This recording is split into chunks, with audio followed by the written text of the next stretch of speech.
Sziasztok! Rikári vloggal jelentkezem.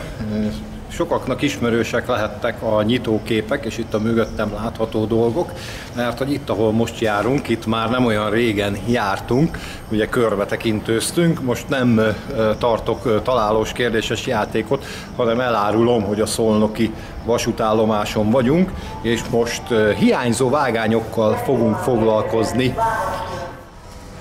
Ha itt megnézzük az aluljáróban ezt a feljárót, akkor a harmadik és negyedik vágányt láthatjuk. Ugye itt tudunk felmenni a két vágány közötti perronra, és hogyha egy kicsit tovább haladunk, akkor azt várnánk, hogy az ötödik és a hatodik következzen, de nem, mert a következő az ugye a 7-es és a 8-as, a 7. és a 8. vágány lesz, és meg fogjuk nézni, hogy ennek mi az oka. Fel is jöttünk a perronra, a 7. és a 8. vágány közé, és ha itt átnézünk szemközt a másik perronra, ugye ahol a 4. és az 5. vágány volt, akkor azt látjuk, hogy itt közte éppen egy tehervonat áll, ez most állt meg. Ennek az az oka, ugye ezek a vágányok nem hiányoznak, hanem ennek az az oka, hogy ugye egy nagyon nagy állomásról van szó, és itt tulajdonképpen még a nemzetközi gyorsvonatok is megállnak, nagyon kevés az áthaladó vonat, inkább ezek tehervonatok, irányvonatok, és éppen ezért az átmenő fővágányok mellett nincsen peron, és ide ez a tehervonatoknak a haladós vágánya tulajdonképpen. Úgyhogy vannak ilyen peron nélküli vágányok, ezek a vágányok nem hiányoznak, de mindjárt fogunk olyat látni, ami hiányozni fog, és beszélünk egy kicsit ennek az okairól is. És lejöttünk ide az aluljáróba, ugye a 8. vágány a Nyíregyházi Intercity-t készül fogadni, de ha itt tovább nézünk, nem látunk 9. vágányt, hanem ezután rögtön a 10, 11, 12, 13 következik. Hát most megint fel fogunk menni a felszínre, a másik perronra, és megnézzük, hogy ez a 9. vágány, ez megvan-e. Aki játszani szeretne, az most tippelje meg, amíg felmegyünk a lépcsőn, hogy meg lesz-e a 9. vágány. Mi addig itt felsétálunk, itt egyébként a bukaresti vonatot várja ez a vágány. Nevezetesen ez az Easter lesz szerintem.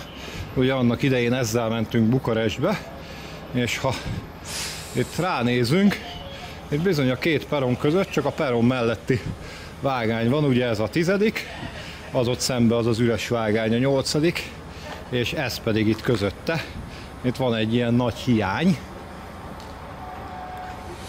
Bizony a 9. vágány hiányzik.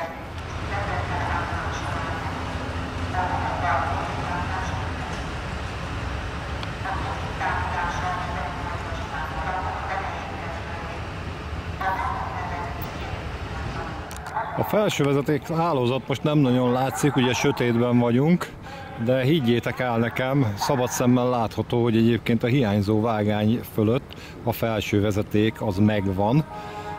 Úgyhogy ez egy ilyen érdekes kiépítés.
És hogy tudtak összejönni ezek a hiányzó vágányok, erről beszéljünk egy kicsit. Ez a 70-es, 80-as évek állomás átépítéseinél egy gyakori megoldás volt.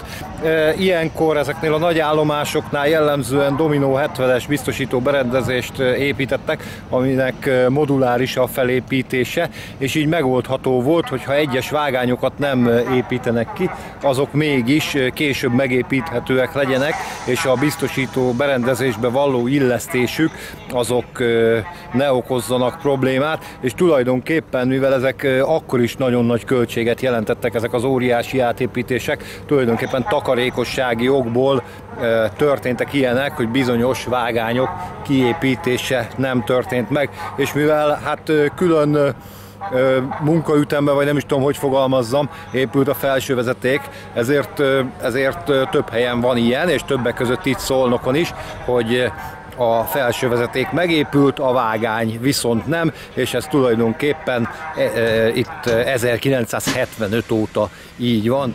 És ha már Szolnokon vagyunk, akkor megmutatom itt a múltkori videóban csak futólag messziről megemlített podgyász alagutakat is.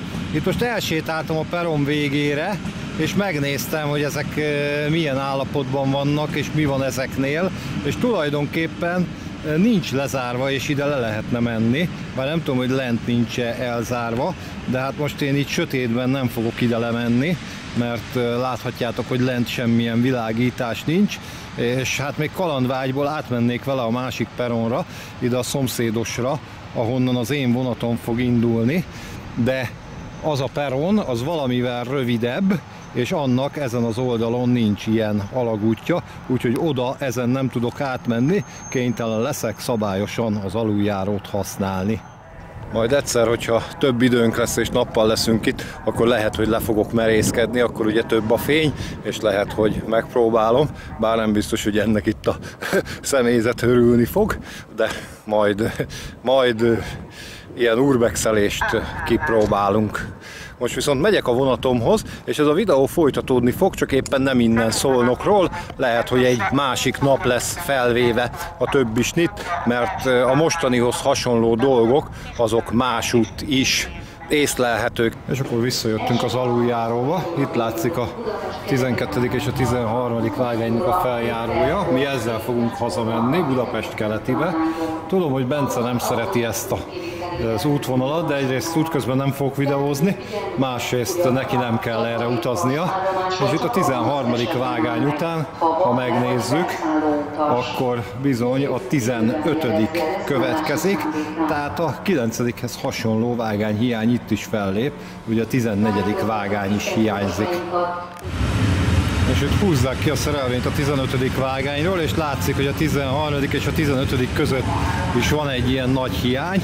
Hát itt lenne a 14. vágány, itt is megvan a felső vezeték, de a vágány hiányzik. Azt a fecskét kihúzták, de egy fecske, az még nem csinál őszt, úgyhogy mi ezzel a másik fecskével fogunk hazatérni. Közben mondják, hogy valami mozdonytűz volt Mezőtúr és Gyoma között, úgyhogy nem járnak a vonatok, még szerencse, hogy nem arra közlekedünk. Ez pedig helyből induló vonat, úgyhogy ezzel fogunk tudni közlekedni pont az ellenkező irányba. Hát közben itt felkelt egy újabb nap, miközben nálatok csak egy vágás történt, és utaztunk egy 100 kilométert, újra Budapesten vagyunk, és itt is egy vágányhiányos állomást találunk, nevezetesen Kelenföld állomást, korábbi nevén Budapest Kelenföldet. Ugye itt van egy ilyen nagyon szép széles peron, és ha itt megfordulok, akkor látjátok, hogy a peron egyik oldalán a 7. vágány, a másik oldalán pedig a 10. található, és hát közte a 8. és a 9. bizony hiányzik. Ez akkoriban nem is tudom, hogy mikor építették át ezt az állomást, 70-es, 80-as években, akkor ugyanamiatt, mint Szolnokon, gyakorlatilag kispórolták ezt a két vágányt, és akkor még ez a peron nem létezett, akkor Kelenföldnek csak 3 peronja volt, 6 személyvonatos vágánnyal, most 5 peron van 10 személyvonatos vágánnyal. Ezt a későbbi, a 4-es metró építésekori átépítéskor épült ez a peron ide a 7. és a 10. vágány közé, és hát ugye a vágányhálózat is kissé megváltozott. Ha elnézünk előre, ahol ott jár be a Flirt, akkor látjuk, hogy itt szépen összetart a két vágány, tehát ott később már nincs helye a plusz vágányoknak, de mondom, itt a vágány geometria is valószínűleg megváltozott, úgyhogy amikor ez az átépítés volt a 2010-es években, akkor nem bontottak itt föl vágányt, ha jól tudom, hanem a hiányzó vágányok helyén egyszerűen megépült a peron. De egyébként, ha rosszul tudom, akkor javítsatok ki. Közben egy kis retro szerelvény, retro hétköznapok Budapest Kelenföldön. Szilivel, nagy paklival, ugye mint bicikliszállító, és BMX kocsikkal tart a vonat valahova a Balatonhoz.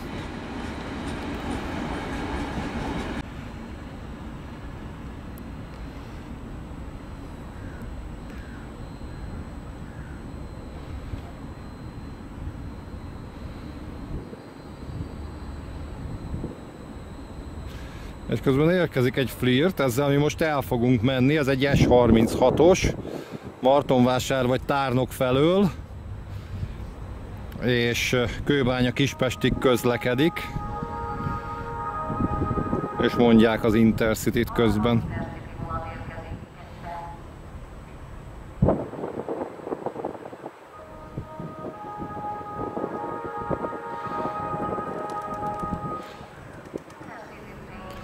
Ezt az érkezést most nem fogjuk végigvenni, mert különben lekéssük a vonatot, itt kijöttünk a peron vége felé. Egy kis árnyék menet, meglátjuk a saját árnyékunkat. És akkor fölültünk az S36-osra, ezzel átmegyünk Kőbánya-Kispestre, és ha már ezzel megyünk, akkor innen a vonatablakból rálesünk egy kicsit itt a déli körvasút építésére. Ugye ezekről Becski Andrisnál, Herlánnál, Bencénél nagyon sok videót láthattok.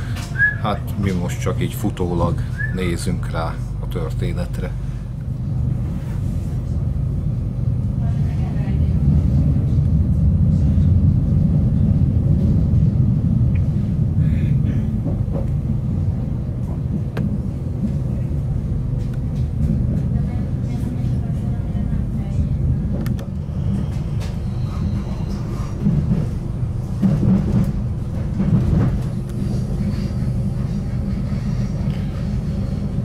Kijártunk Kelenföld állomásról, ugye itt átmegyünk a délibe vezető vágányok alatt.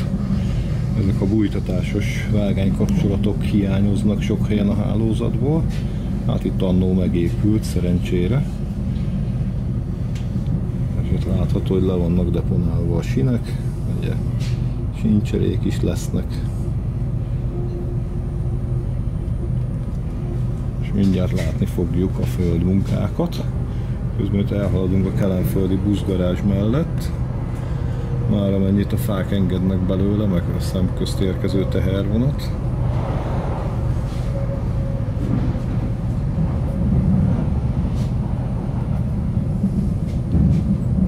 És itt már látszik a vágány melletti területet az építők vették birtokba. Ott látszott is a híd falazatát építik, itt is.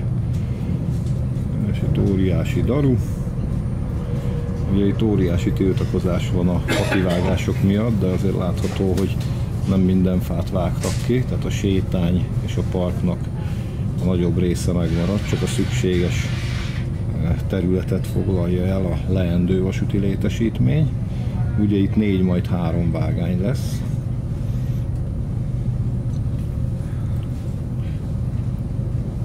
Itt nagyon komoly lakossági összefogás van, annak idején ide lett tervezve a Hungária Könyves Kálmán körút Rákóczi híd bekötése az M1-M7 autópályába, de hát ezt annó a 90-es években sikerült a civileknek megakadályozni, hát itt a déli körvasút építést azt nem. De hát ezért kell egyébként kerülni, hogyha a Hungária körút felől mentek az M1-M7 felé, ezért tudtok csak az Egér út felé menni. Itt is épülnek a falazatok, a híd támfalai, vagy támpillérjei.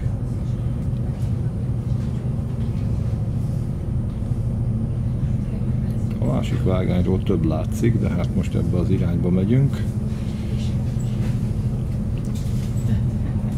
Látjátok, hogy milyen sűrű a forgalom, épp ment el a tehervonat, és már blokkra itt jön mögötte a railjet. Hát ezért van itt szükség a 3 vágányra.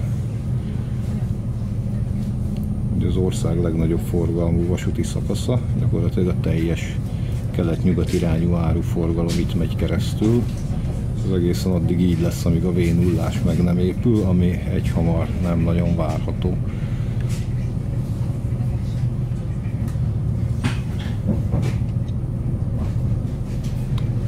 Itt megjött az út az Egér út felől,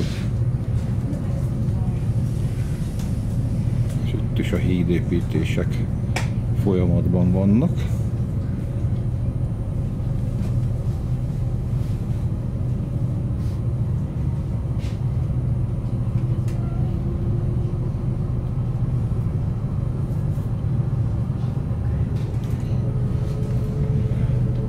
Ugye itt a Dunahíd tekintetében már megépült a 3. híd, de hát még a vágányzat nincs rajta.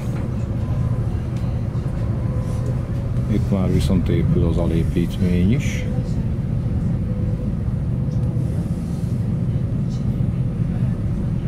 És akkor mellettünk pedig ugye a Rákóczi híd. Látható, hogy ott a 3. híd. Mi a legdélebbi hídpályán megyünk. Ugye a bal vágányon, a jobb vágány hídját használják, és a 3-at, amit majd nem tudom, hogy fognak hívni, meg lehet, hogy nem is így lesz a vágánykiosztás. Az még használaton kívül van.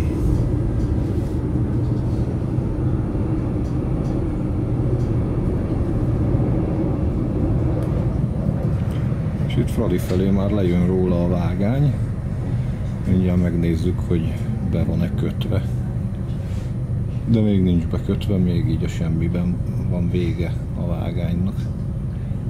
Hát ez majd a jövő zenéje. Ugye elvileg itt megálló is lesz a Közvágóhídnál.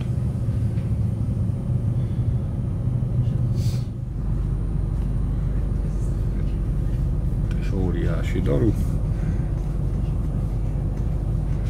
És lenézünk a Közvágóhídi végállomásra, hát ha látjuk Pintyőke Zsoltot.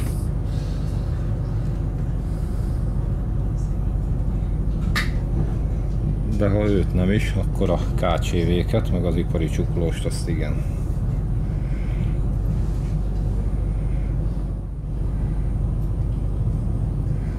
Ugye a Budapest Park hátulja látható, itt a konténerek, amiből felépül. És elvileg itt a Gubacsi híd fölött már megcsinálták a hidat, de ebben nem vagyok biztos.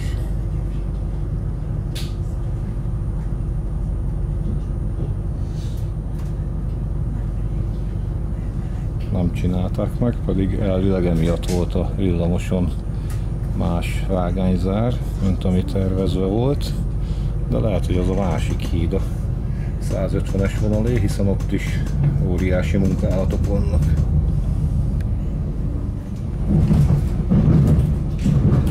És akkor nézzünk rá kicsit Fradiga, ugye itt jobbra kanyarodnak el a vágányok, ott van nyugati rendező.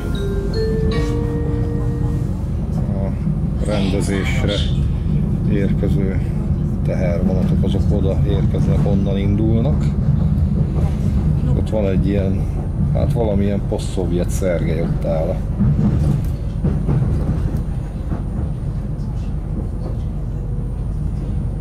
Hát közben megérkeztünk Ferencvárosba. Egyébként egész kihasznált a vonat ahhoz képest, hogy itt tulajdonképpen ez itt csak egy ilyen helyi járat. Lehet egy fontos összeköttetés ugye a Dél-Buda és Dél-Pest között, ugye hétköznap fél óránként közlekedik a vonat napközben. Egyik fél órában S36-os, másikban G43-os.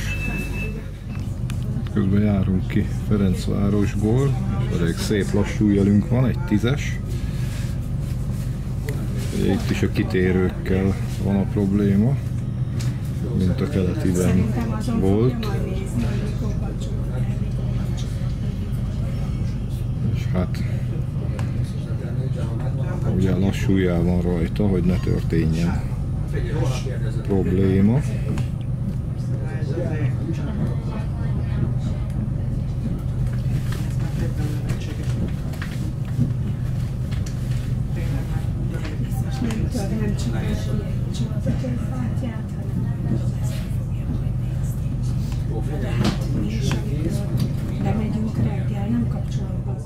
Itt ugye Ferencváros páros kijárati oldalán is vágány rengeteg van, hiszen sok irányba mennek itt a vonalak. Ugye a legtúlsó vágány ment valaha Józsefvárosba, hát ma már a nem leendő közlekedési múzeumba megy, utána ugye 2 vágány a keletibe, közben itt a Deutsche Bahnos Vectron, ugye 2 vágány a keletibe, 2 vágány Kőbánya felsőre, és ugye ez összesen 5, és egy 6. a Kőbánya Kispesti, de arra is 2 vágány megy, csak majd látható lesz a váltókörzet, hogy úgy ágazik ki. Ugye itt 6 vágány megy párhuzamosan.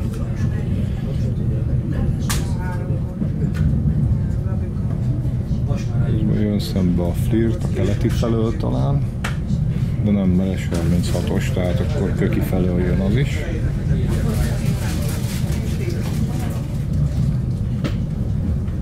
És akkor most érkezünk Ferencváros elágazásra. Itt hagyjuk el a többi irányba menő vágányt. Itt még megvan a bakterház, régen itt szolgálati hely volt, de ma már ugye ezt jó ideje, már legalább 30 éve Ferencvárosból kezelik. És egy ilyen kicsit ilyen urbexes ez a Ferencváros elág szolgálati hely. Hát nagyon sok nem látszik belőle innen. És itt Kőbánya hízdoló, ugye a Kőbánya hízdolóra vezető vágányok már csak részben léteznek, és innen föntről nem is látszik, hiszen itt mi töltésen haladunk.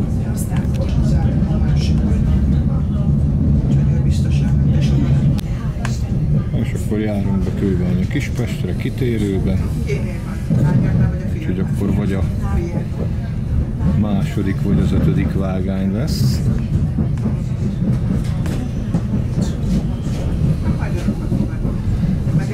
Az 5. vágány, nem, az a második vágány.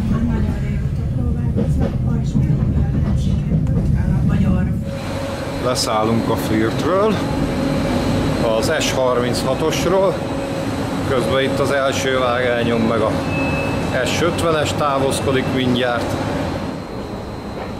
És akkor itt látható, hogy az első és második vágány közötti peronon vagyunk.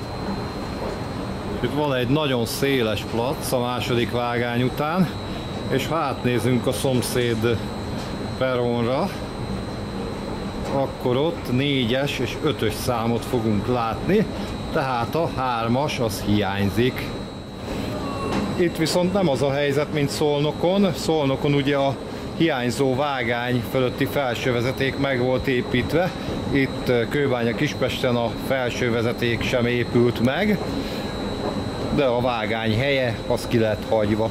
Mai állapotában egyébként a Kőbánya Kispesti állomás az 1980-ban épült, ugye amikor a metró idáig meg lett hosszabbítva. És hát már igazán ráférne egy komolyabb felújítás, amúgy az 50 állomás programban benne volt, de hát idáig ez a történet nem jutott el. A köki terminál építésekor ugye a metrós része megújul, de a vonatos része az nem annyira.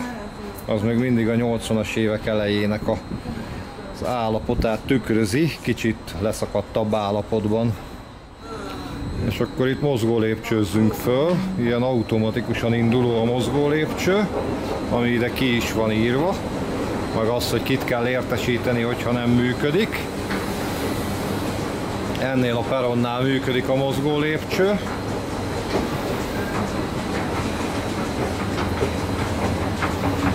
És akkor a kellemes Kőbánya-Kispesti felüljárót érjük el itt.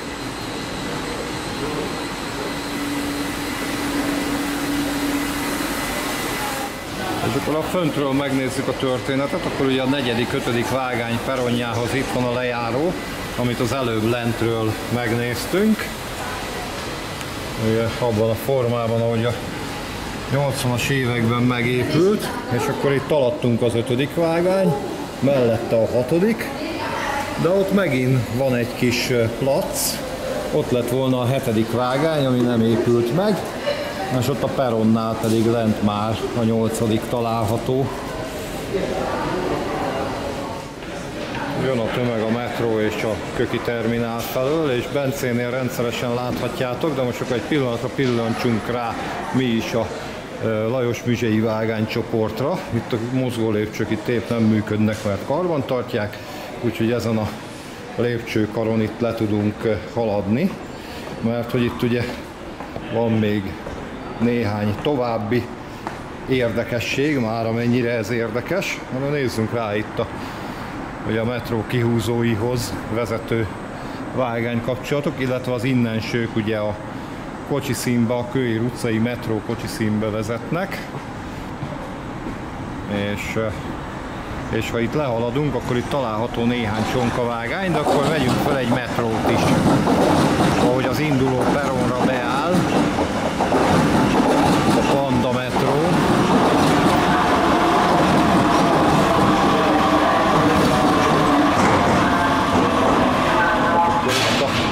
Továbbiakban lehaladunk. És most nagy tátongó ürességet fogunk itt látni ezeken a vágányokon.